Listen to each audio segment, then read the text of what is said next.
华视在地新闻，庆祝着中华民国110岁生日。今年的国庆宴会让20年重新回到高雄港都来举办。为昨暝8点开始来放宴会，放30分钟，配合着交响乐团优美的乐声，伫台湾100年的歌谣甲经典歌曲的乐声当中，来看2万发的宴会。伫现场观赏的民众大约33万人，拢沉醉伫个美丽缤纷的世界。有袂少的民众甲这场的国庆宴会来拍分数，10拍100分。也毋过，有人感觉讲美中不足，讲这个烟雾伤大咯。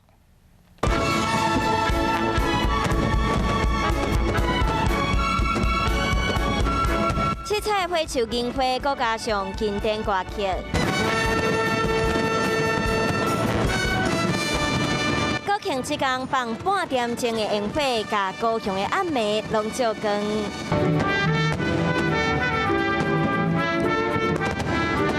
规模真大，互袂少民众近看。除了公园内有真侪人，哈马新西亚湾这边嘛是有真侪民众。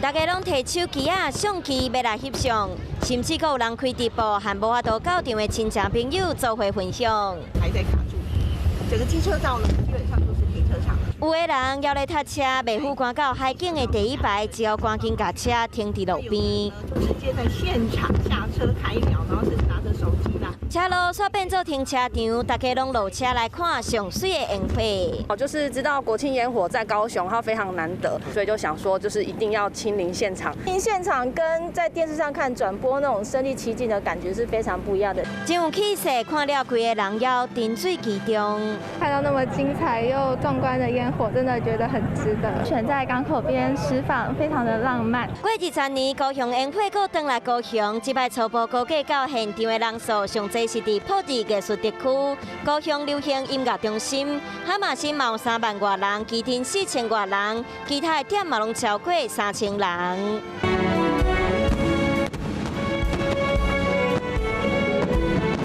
这摆的烟火真正真水，不管是伫现场看，要是透过电视，大家拢感觉真惊喜。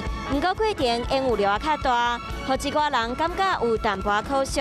不过这摆的国庆盛典嘛是疫情以来上大规模的活动，所以就算要是差一丝丝啊，不过是有袂少人看甲真过瘾，替伊拍一个真好的分数。这嘛是互中华民国的生日上大的祝福。